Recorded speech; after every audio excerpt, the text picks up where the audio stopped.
It's the end of the year and everybody's talking about what they've read and blah, blah, blah. And the dumbass people who don't read are complaining about people who read.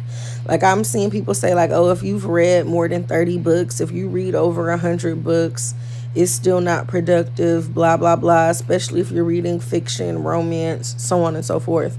But I would argue that the people who only read nonfiction books, and I'm not even going to say nonfiction books, but more specifically, like, if you only read motivational and self-help and business books, you're probably more than likely a piece of shit. Like, the worst people I know only read them type of books. Like, I don't want to ask you what's the last book you read and you only say dumbass shit like Rich Dad, Poor Dad, How to Unfuck Yourself, 48 Laws of Power, blah, blah, blah, like all the typical books. Like, and I primarily do read nonfiction, but like I read books about things and people and topics. Like, I read memoirs and a lot of biographies and books on subjects. Like, this year I read a book about crack.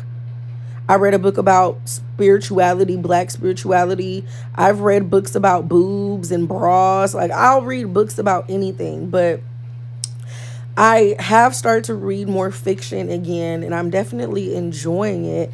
I think there should be a balance, but I'm gonna be honest, like, I don't read motivational books or self-help books. Like, I don't know. I don't need to read that shit. I just don't.